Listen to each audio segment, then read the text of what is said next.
welcome to the second webcast of Governance Dialogues created by Governance Center. Governance Dialogues, a program that I will be hosting on a weekly basis, offers practical and philosophical insights in the world of economic and corporate governance, challenges and priorities that we are presenting in an informal yet hard-hitting setting with thought leaders in the field. My name is Alissa, Kole, and one of my passions is governance, a subject that I've had the pleasure to cover for over 15 years.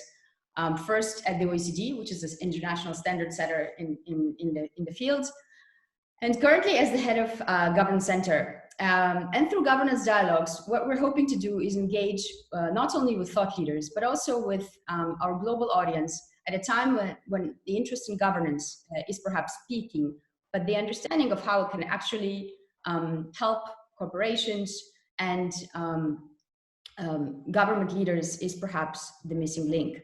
And we see this in our dialogues and discussions with clients, but also in current media stories, such as the NMC case in the UAE and London, such as the Luckin Coffee case in the US and China, which are both unraveling in the financial media and in which we've been commenting quite widely in Bloomberg, Financial Times, and other sources, and which are cases of significant corporate fraud.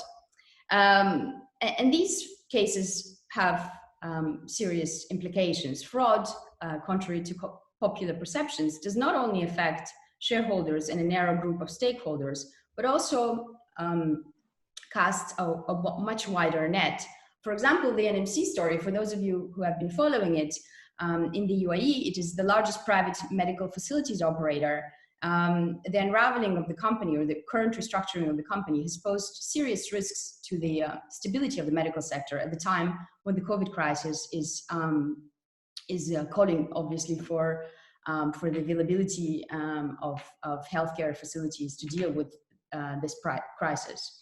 As David Hume once said, corruption of some of the best things in life gives rise to the worst. And I think it's an interesting perspective to consider at this juncture throughout today's governance dialogue, but also in future dialogues that we'll be hosting as part of this program.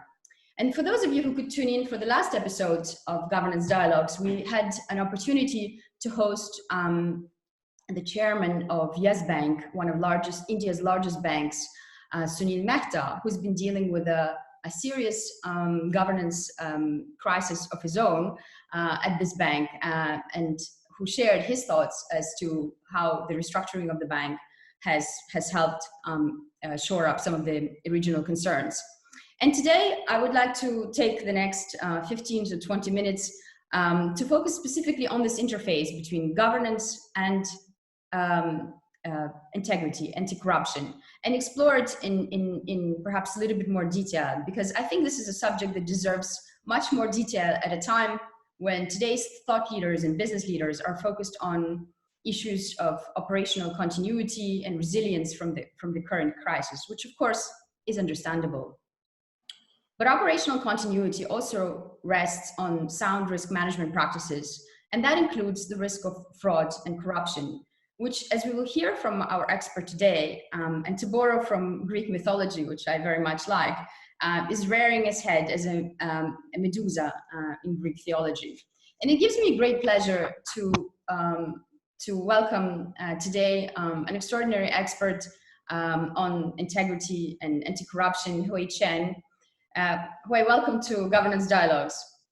Thank you very much for having me. Thank you for joining us. Hui, just to give those of you who might not be familiar with her work a little bit more background, is an internationally renowned leader in ethics and compliance. She was the first ever Compliance Counsel Expert at the United States Department of Justice, assessing compliance programs in prosecution of corporate crimes. She was also the first ever foreign expert consultant to the Ministry of Transparency of Brazil to assist Controller General's office in design of compliance programs, and also a consultant to a number of corporations, US corporations, but also others, such as Pfizer, Standard Chartered Bank, and many others in design of and implementation of compliance programs. Dear Hui, welcome so much. Welcome to Governance Dialogues, and thank you so much for joining us today. It's my pleasure to be here. Thank you. I would like to perhaps ask with first question, obviously given our current context of the crisis related to the specific, the risks, the corruption risks that this current crisis poses, which have already been highlighted by the OECD, Transparency International, and many other international and regional organizations. And I would like to start by sort of asking you, what particular corruption and integrity risks are posed by the current conjuncture? To what extent are these new, and to what extent do they actually differ by region, size of the company, the sector? The floor is yours. So let me begin by making a disclaimer that all the opinions that I express here are my own, and they do not represent any past or current clients or employers. With the question that you posed about the integrity risks, so let me begin by saying, defining a few things. So I would say I personally think of integrity risks as something bigger than bribery and corruption. I define integrity risks as activities that involve lying, cheating, stealing. All right. So if you think about that in that slightly broader concept, and think about two factors that are happening right now in the midst or wake of COVID, we don't know yet, is you have really a situation of economic distress that many countries are experiencing, and likely, no matter how COVID progresses, likely to at least continue, if not deepen. To address that, the second factor is many governments are putting out stimulus funding. So what is stimulus funding? It's funding, it's basically a lot of money being pumped into the economy to be spent quickly. That's the idea. We're pouring all this money into the economy, and we want people to use them as quickly as possible. Now, we all know that oftentimes this gives rise to temptations to lying, cheating, stealing, because it's so easy. It makes it so much easier when you have this much money being put into the pot and everyone encouraged to dip their hand in it as quickly as possible. So I think in terms of the integrity risk, you have to think about who are getting the funding, who are experiencing the economic stress the most, and where are lying, cheating, stealing going to be convenient for the people who have the opportunity. So let me just name a few sectors that come to my mind very easily. Pharmaceutical biotech, for example, in the eye of the storm. So imagine if you are a pharma or biotech company that's trying to develop a vaccine or a treatment for COVID. Your stock prices is going to be heavily impacted. In fact, your entire company's future could be dependent on this. How big is that temptation to fudge the testing? How big is that? We have seen that in Theranos, right? You have an entire company whose business model depends on the success of the test, and the test doesn't work. So let's just pretend it does. To me, that's a huge integrity risk. Think about infrastructure. Think about manufacturers for personal protective equipment. Lots of money being thrown at them. We want people to manufacture more PPEs. We want people to build infrastructure that's going to help, rebuild the economy. Lots of money being spent. Who is watching that the people who are getting the money are qualified to do what they're doing? How do you know that when you're pumping millions into buying PPEs, who is ensuring the qualities of these PPEs? Who is ensuring the qualifications of people who are building the infrastructure? Think about financial services sector. There are going to be lots of people who won't be able to pay their debts, their mortgages, their car loans, their business debts. That's going to impact the financial health of the financial services institutions. How are they going to handle the books? What does it look like when you can't collect on most of your debts? What are you going to do? What are you going to tell your shareholders? So all of these this is just 3 random examples that I can think of off the top of my head of 3 sectors or multiple sectors, sort of, if you think about the manufacturers and the infrastructures that actually are going to be having different levels of temptations or opportunities to engage in activities that might involve lying, cheating, or stealing. That is a fascinating overview. Thank you for sharing that. And I think that, I mean, in fact, one of my close friends is writing a scenario about insider trading in a company. So without revealing any further details, I think your observations are obviously right on the spot. And also in my own work at Govern, we've been writing quite a bit about the expansion of the public sector. What does it mean? Not only in terms of injection of liquidity, but what does it mean in terms of governments overtaking ownership of companies and how they will be doing that, whether it will be through golden shares, through direct investments, and what does it mean for the future of the global economy when state ownership, already quite high in some emerging markets where we work, for example, in the Middle East, will be expanding actually quite a bit. In Europe, North America, and other markets. And with that, I would like to shift to one particular topic that I think has always been sort of an Achilles foot in the discussions on corruption and integrity, which is public procurement. And surely this is not a new area for you. You know, public procurement represents about 13% of gross domestic product in GDP countries. It's about 1/3 of overall government expenditures in these countries. And it is, we all know, one of the activities that is most vulnerable to corruption risks. And I would like to ask you what you think are the urgency in addressing government procurement from an integrity perspective, and what can governments actually do in this time where, as you mentioned correctly, that, you know, enormous amount of capital is being poured into rescue firms, and the speed with which the capital is being spent is actually intentional because enterprises need immediate liquidity injections.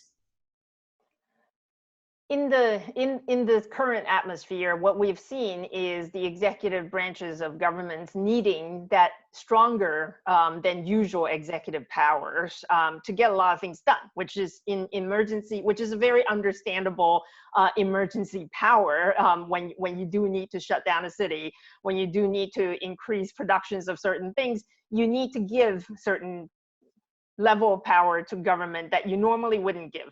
Now, the problem is, as we continue now into this longer phase of economic recovery or stimulation, that power combined with the idea that to spend this money very quickly is very, very, is making it very, very easy, or easier, much easier than before, to skip over some of the rules that had traditionally been in place that might, you know, so let's not look so closely at people's qualification. Let's not follow so closely into these bidding processes that are normally required, because we need to get this done, because we need to get the money out to these companies that who can then help our economy recover. So that impetus to spend money quickly, to get things done, while necessary at some point in a longer period, is going to create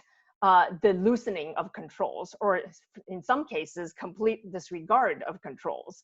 So I think what we have to do are a few things. And one, we have to really resist that temptation. This may be the time that governments, just like private corporations, need to look at their controls and start looking at, okay, what are we after here? For these categories of spending, what are the fraud and corruption risks that we are trying to guard against? And what are the critical controls that we really need to maintain, that we cannot compromise on? So I do see a lot of organizations, and that includes governments. The governments tend to be very large and bureaucratic. They embed a lot of controls that sometimes are not necessary, sometimes are overlapping, sometimes are unnecessarily burdensome. Those are the ones that maybe this is the time to start looking at them and say, these are the controls that we can streamline, but these other controls are the critical ones that we cannot compromise on. So that's one thing. The second thing is, back to that notion of transparency. You have to make things transparent, because if you make things transparent, that means someone will be able to look at what you're doing. And when you know that people are able to examine what you're doing, then your ability or your temptation to lie, cheat, and steal is hopefully reduced, because you know somebody's looking. So backroom decision making, backroom awarding of contracts, those to me are the absolute no-nos when it comes to controls that really cannot be disregarded. What we need is as much transparency as possible. Interesting. And let me turn, so one of the obviously integral parts to any compliance programs, I mean, we talked about governments, but also turning a little bit to the corporate sector, because a lot of our audience today is obviously senior executives and board members who are watching us or are interested in these subjects. And I wonder what recommendations you would have to give to compliance officers as they're trying to maintain programs and controls during this pandemic. And as companies are obviously moving to teleworking and of all critical functions, including internal audit, compliance, legal, and many others, how can compliance programs be maintained without actually compromising their rigor? So that's many components that we can address, but I think I'll begin by saying it's always important for anybody working in any organization to understand the big picture. Understand the big picture of your company. Where is your company? Where is the pressure coming from?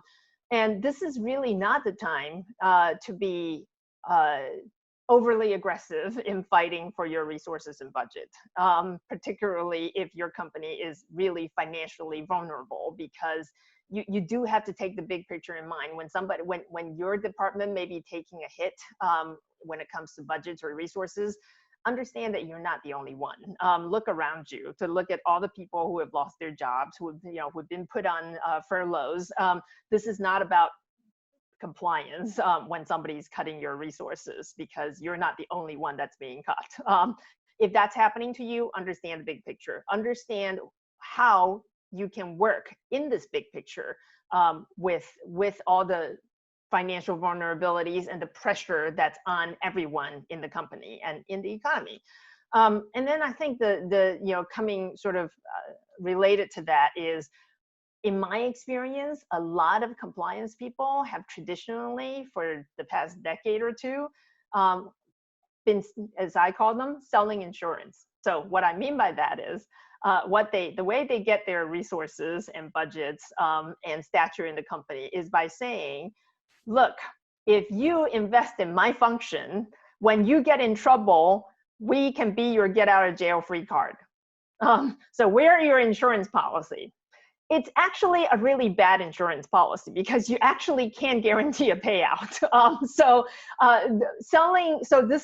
this approach, this insurance selling approach to selling compliance, is why so many people who do compliance like to focus on enforcement, because that's the big bad, that's the big bad wolf that you're trying to insure against, right? So the big bad government will come and get you one day, and I'm your insurance. Guess what? The big bad wolf is probably not going to focus on a lot of these enforcement in the coming days.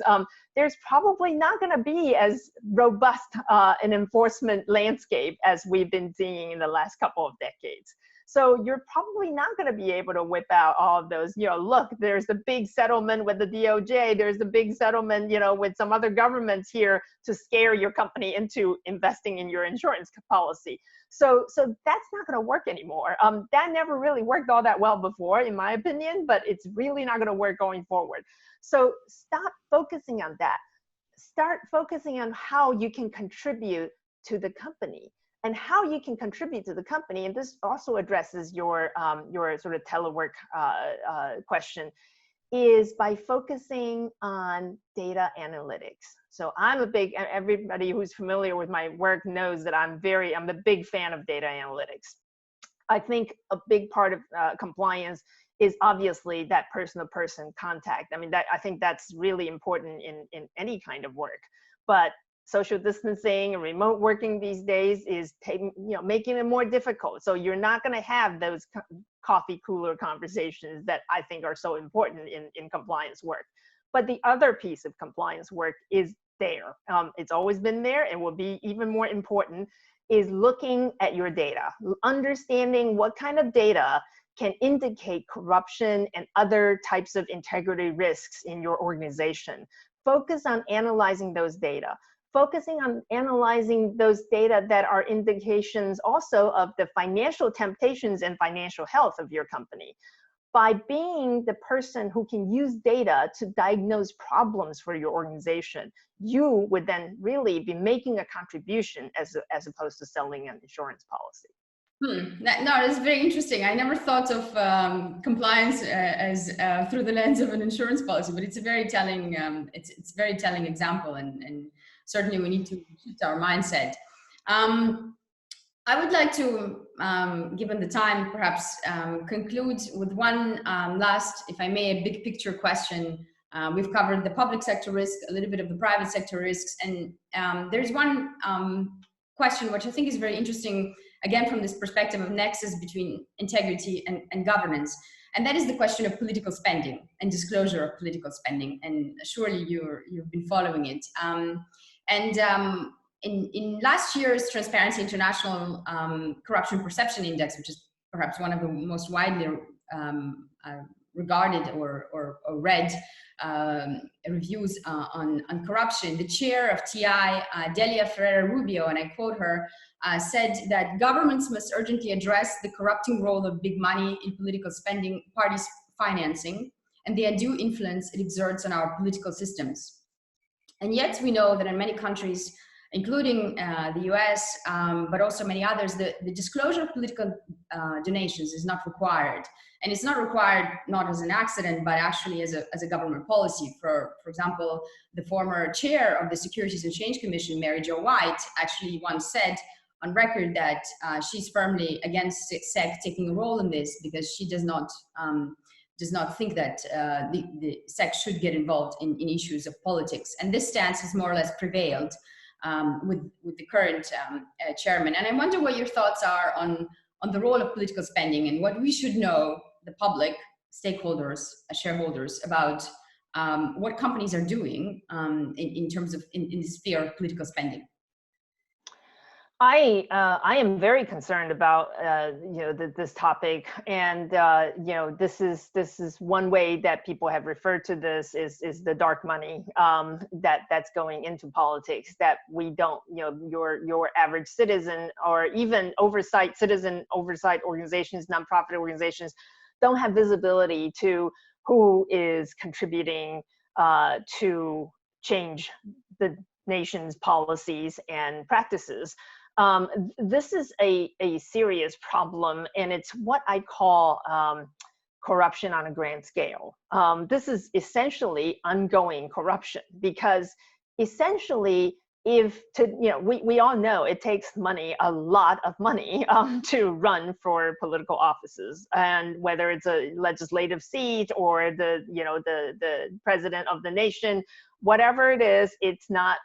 I can't just go collect some money in a hat and run for whatever office. Probably can't even run for a county office with that kind of budget, right? So you need money, and you continuously need money, because in the US, for example, our legislators at the federal level, the congressmen and women are elected every 2 years.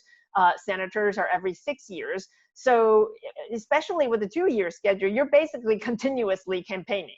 Even on a 6-year schedule, you don't really have that much of a leeway. So when someone controls your pocket, controls how much funding you have in order to keep that job on a continuous basis, it's very difficult to imagine that you're really not at that person's or that organization or that group of organizations' mercy.